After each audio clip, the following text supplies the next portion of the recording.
Hello, and welcome to the Dialogue on Dialogue podcast. I am your host, Phil Rechek, and I have another very special woman that I'll be interviewing today. She was a tall tale finalist for the District 35 contest. So very accomplished speaker with a fantastic and just hilarious tall tales speech. And with that, I'm going to go ahead and play her video, and then we will have a chance to talk to Kjersti, Beth, after we watch it. Kjersti, Beth, no one knows like Joe knows. No one knows like Joe knows. Kjersti, Beth.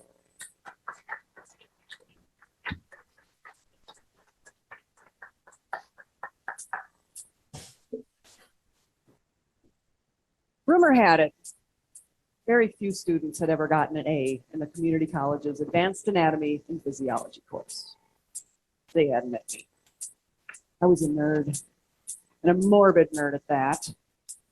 When I had the opportunity to take this prestigious class, I pounced. They let you work on a human cadaver. No more coloring chambers of the heart, no more dissecting frogs. Oh no, I was gonna get my hands on Grandpa's guts. And this renowned cadaver was affectionately named Grandpa Joe, and he resided in a stainless steel tank in the basement of the Science Administration building since the Nixon administration.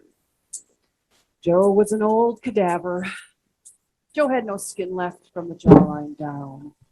Joe was the color of old rubber bands, and he smelled like them too.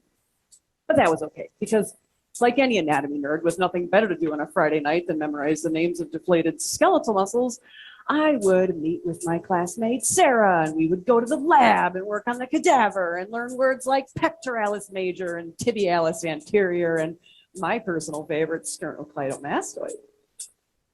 But we hadn't learned the posterior side of the body, so we thought, well, we'll just have to pick up Joe by what's left of his armpits and his ankles and turn him over. How hard could that be? What could go wrong? So that's what we did.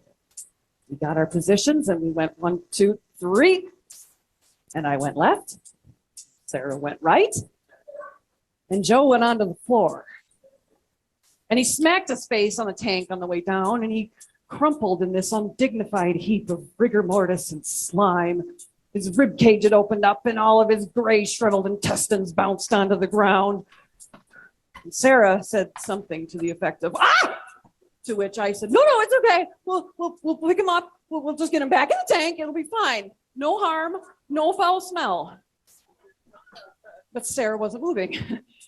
Sarah was looking at his face, which evidently had gotten squashed during this whole ordeal. And now Joe's nose and lips were completely sideways and resting on his cheek. Now look, I'm a good student, okay? I don't break things. I'm somewhat intelligent. I'm punctual. I don't disappoint people. I need to make this look like this never happened. So I survey the intestinal carnage around me and I say, ankles, armpits. And we get Joe back into the tank and there's a splash of noxious chemicals and I pounce. I get to work. Something comes over me. I'm rearranging his face. I'm trying to massage the contours of this dead man's face back to their original upright position. And I realize in this moment, my life is over. I'm dead. I've just effaced a corpse. And now I'm going to have to donate my body to the university to pay for this. But wait, I'm a nerd. I'm a morbid nerd. I know where all the body parts go. And I look to the ground, and once again, I pounce. I pick up a part of a pancreas and an intestine and a heart and some lungs, and it's a blur. I have Grandpa's guts, and I put them back in the cadaver. I'm rearranging everything like a mad scientist. And meanwhile, Sarah is standing in the corner of the room with a blunt probe in her hand, frozen, her life flashing before her orbicularis oculi. I'm rearranging Humpty Dumpty back together, and I finally get to where it looks somewhat normal, and I slam his rib cage shut, and I slam the tank. I mutter an apology to his remaining relatives. I shove the tank into the furthest corner of the classroom, and I'm out of there faster than you can spell formaldehyde. And I got my A minus. Sarah changed majors after that. Perhaps even schools. I don't really know what's happened to her. But the point in all of this is I learned a great appreciation for the human anatomy, right? Particularly the rib cage and all the connective tissues that keep our insides from falling onto the floor during a presentation. And I've decided I too will donate my body to science when the time comes. And whether I'm a skeleton hanging in a lab or a crash test dummy or maybe even one of those cool mummies on the Body World exhibit, I fully intend to traumatize the next generation of anatomy nerds, or at least leave them laughing their rectus abdominis muscles off. Thank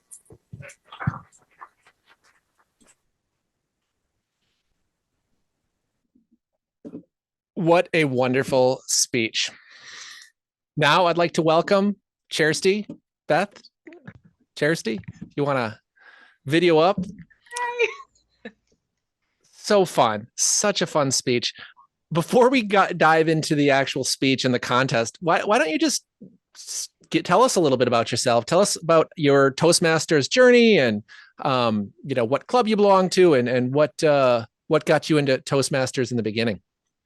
Great. Thank you, Philip. Yeah. Well, I actually started Toastmasters almost exactly a year ago. It was in July, August. So I haven't been in Toastmasters very long, but I have a background in some speaking and music and theater. And so I'm not really new to public speaking. It's just kind of a new way to go about learning some tricks with Toastmasters. So I'm in the Madison Achievers Club in Madison, Wisconsin. And it's hard to believe it's already been a year and one contest under my belt and just keep going, I guess. So why did you, what was it that drew, how did you get connected with Toastmasters?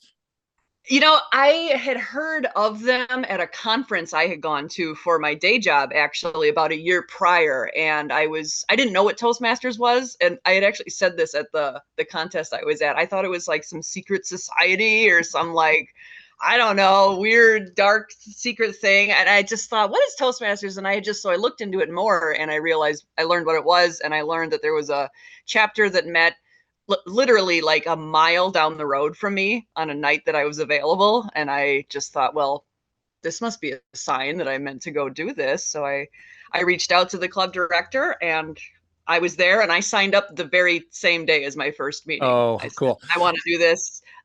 I need to do this. I signed up. So here we are. I always ebb and flow between it's a cult, it's not a cult, it's a cult, it's not a cult.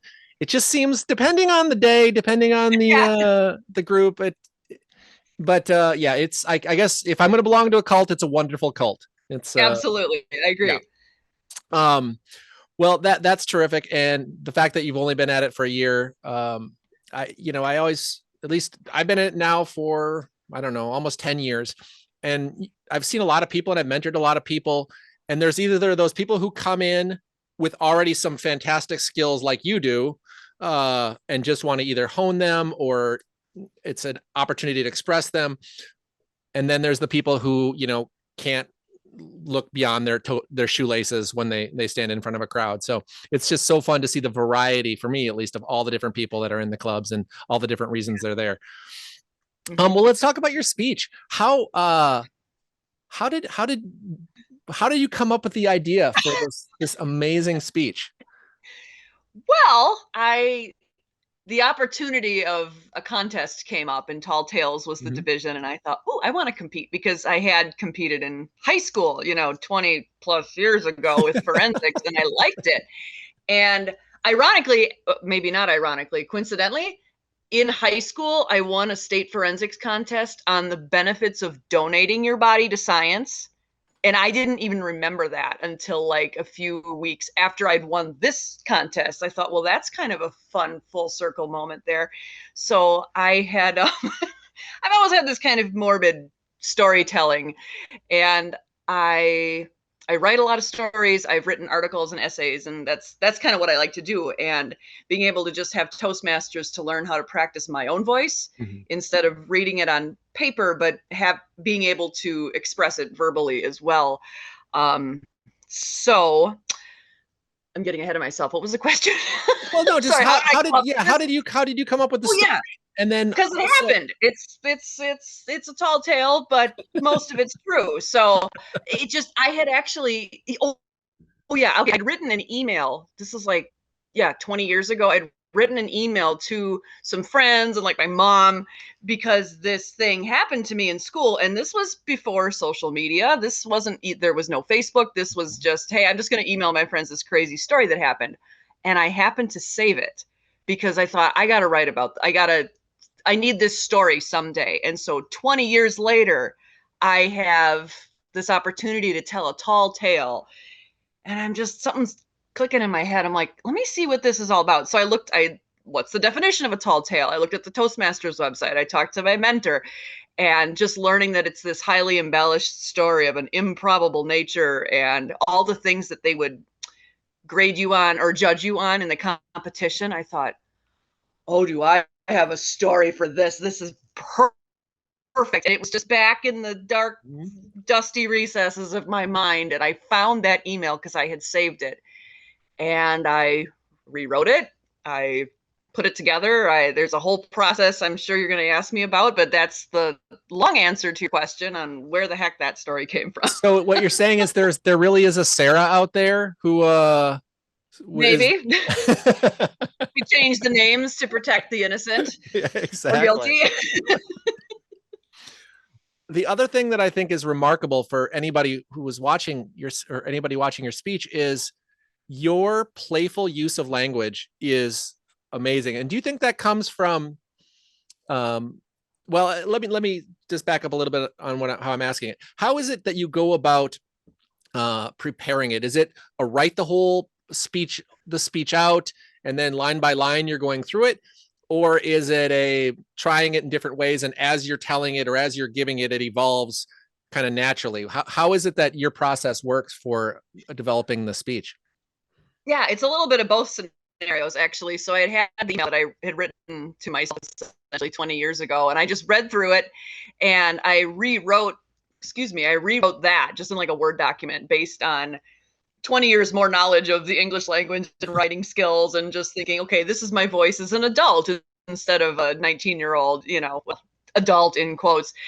And so I just rewritten it, and I added some embellishments, of course. I added some extravagant wording, and basically my process is just get it out, vomit it out, and see how long it is. And I remember reading it out loud, and it was like 12 minutes. I thought, okay, I got to take some stuff out. So it was just kind of that process of a little bit taking things out, reading it, hearing things like humor, and being able to have to pause because maybe I'm going to laugh at this point. So just trying to time it out and keep rearranging it until it's within that 3 to 5 minutes, which is a challenge, and delivering that as well within that time frame. And that's a good thing about Toastmasters.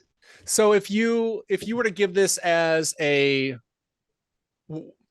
guess my question would be, are there parts that had to get cut just because you were trying to, I mean, there were parts that had to get cut, but are there parts that you loved? How many darlings did you have to kill in your process of, were there parts of this story that if you would have given it as a 10-minute speech that you were like, oh, I love that part, but it just didn't fit, or it didn't quite work out the way you wanted it?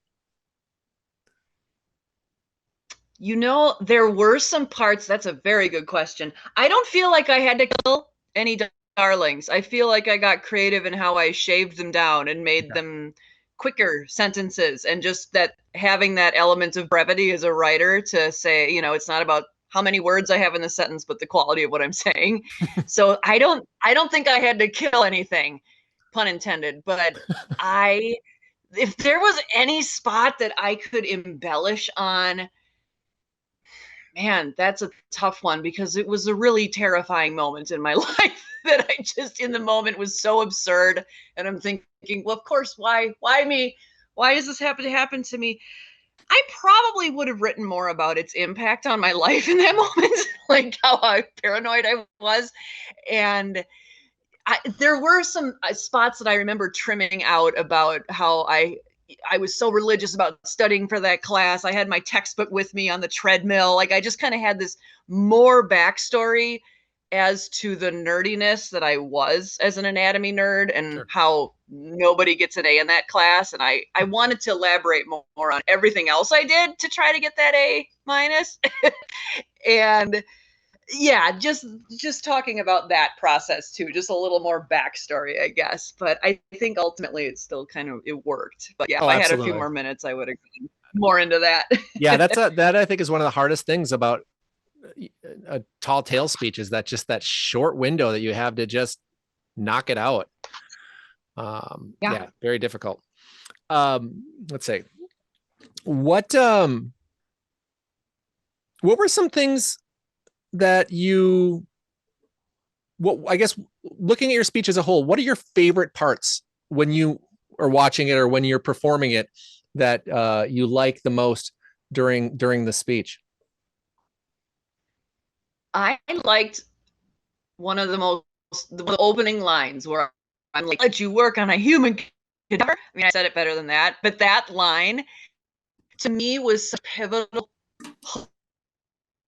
narrative because there's so many ways you can say that would just change the whole trajectory of what the audience is going to hear. You know, if I was just like, oh, you got to work on a human cadaver.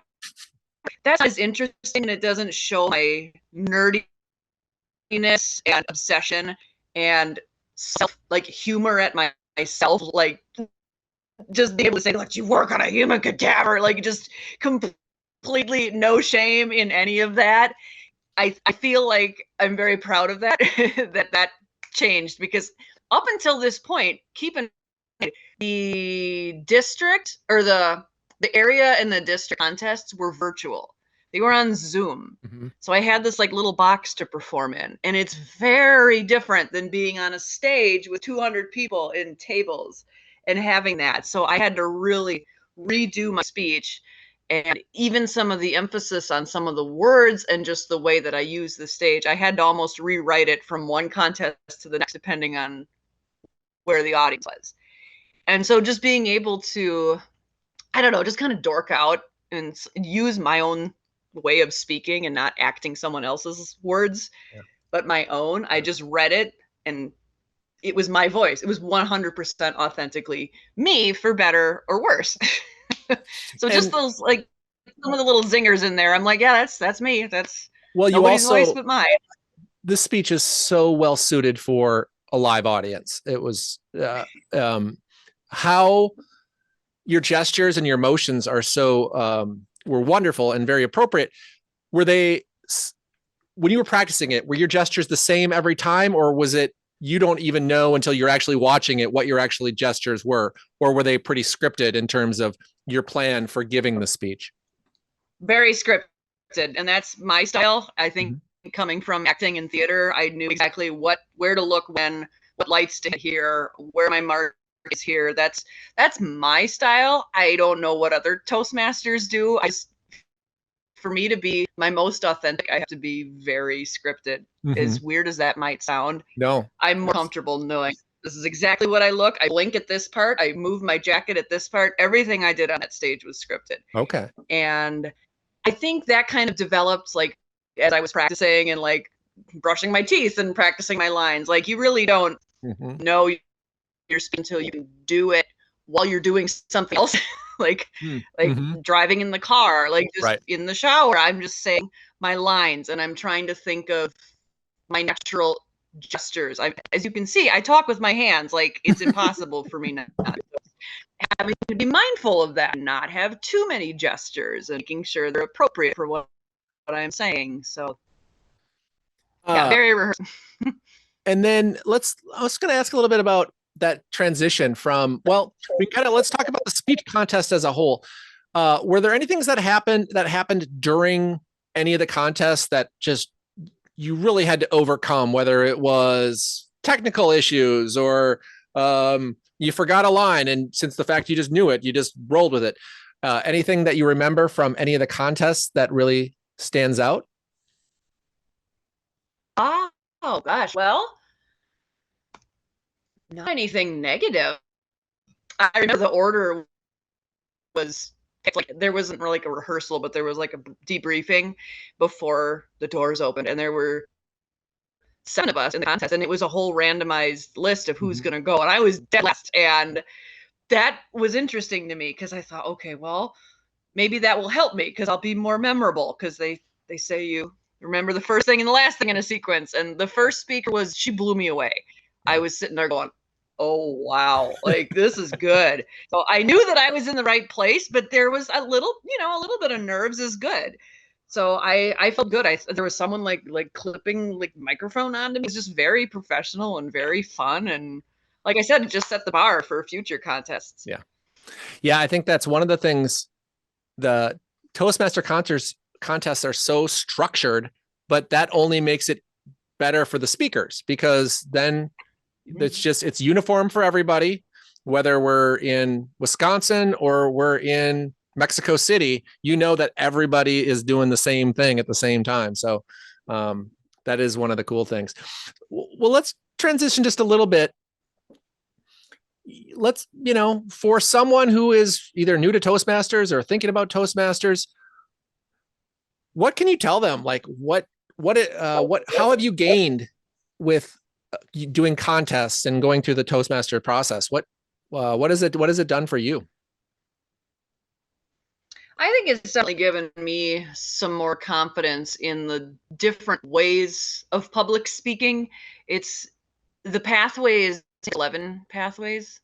I should know that, but I don't remember. 7 or 11 pathways that you can, there's people in my Toastmasters group that are there because they want to improve how they facilitate meetings. There's people that want to be stand-up comedian. Like there's people like me just kind of try all these different voices of storytelling.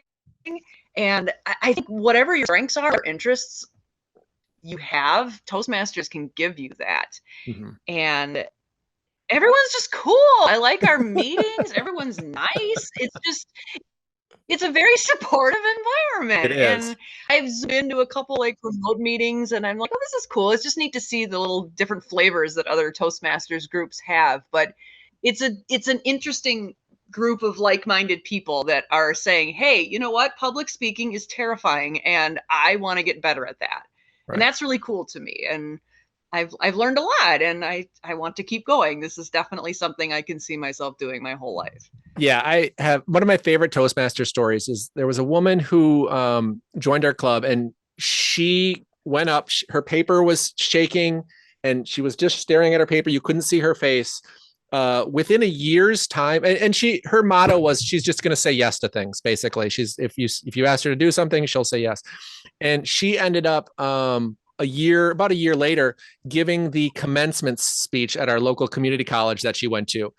So just to go from pass out on stage to that is it's such a remarkable transformation. It was wonderful. But it really is. And we've all been there. We've all been that person shaking with the paper. Like everyone starts at a different space in their life, and it's just going out there and conquering your fear. And you're only in competition with yourself. That's how I feel. I'm just competing with me, and I'm doing all right, but I want to get better. There's no glass ceiling in public speaking. I think you can always improve, always learn from someone. Right. And I think like what you said, I think is, at least in my club as well, is the supportive nature is of everyone in there just trying. And even if they're critical, which, positively critical or whatever of your speaking, it's always from a good place and it's always trying to make people better. So it's a wonderful thing to see. Yep. Absolutely. Well, let's see. What else? What are my other, just the last few questions here before we wrap it up. So what advice would you give to somebody who said, I want to do a speech contest and they don't know what they want to write about or what that speech contest speech or tall tale speech would be? How would you help them? What advice would you give in terms of getting that speech from I want to do it to standing up on stage. What advice could you give? Ooh. Yeah, well, be patient with yourself. You're not going to get it right the first time. You're not going to write it the way you want. You're going to say your lines and it's going to sound terrible and you're going to rewrite it a lot of times. That's honest to goodness my first advice. Just, you're not going to write the perfect story right away, but you need to just think of not so much what your audience is. You want to think about what's the goal? Like, what is my one sentence? What am I trying to tell this person? Am I trying to humor them? Am I trying to inspire them? Am I trying to teach my audience something? And focus your speech on that answer, but don't be afraid to use your own authentic voice. As a writer and as a published writer too, and as a performer in my earlier life, it's, I want to know what the audience wants, and that's what I'm going to give that way. And there's a lot of training and a lot of mistakes that come involved with that. But it's a fine line between what's the audience want and what do I want to say. Mm-hmm. Mm-hmm. And that makes sense. It's very hard to say it unless once you start getting that flow and you're writing your ideas and your practical voice and you're practice in front of friends, practice in front of coworkers, practice with my mom. I don't know if one of my mom was like, does it sound okay? I want to gauge the audience. And so you really have to know your audience more before you can hone in on your own voice, I guess. If that makes sense. No, it absolutely does. And I think that's one of the things I struggle with is I have speeches. The speeches are happening up here, but I have to always remember to who am I speaking to is the difficult part. And right. And with Tall Tales, at least I had this, okay, it should be funny. There should be, I need to make them laugh, and so there's those little tricks. And when you see what you're being judged on and the criteria, that kind of helps me reverse engineer what I want to write. Well, before I let you go, is there anything else that I didn't ask you about either your speaking or what your future plans are in Toastmasters, or anything additional?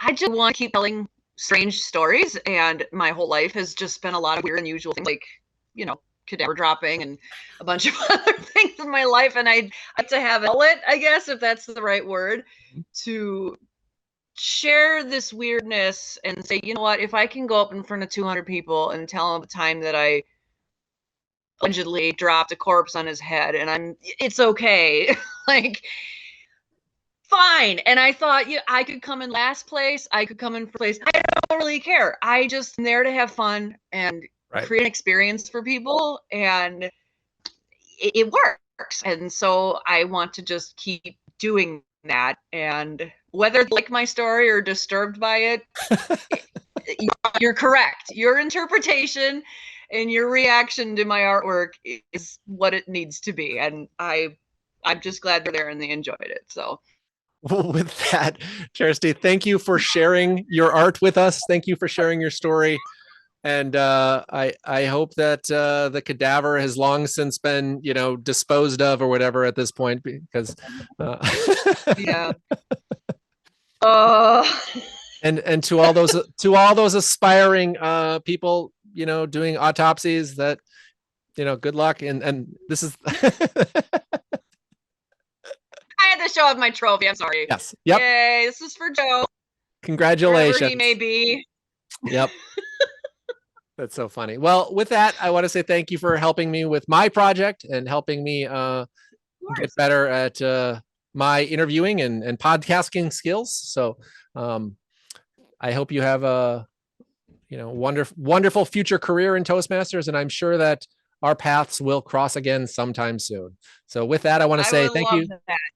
Yeah, thank you, and I hope everybody has enjoyed this podcast.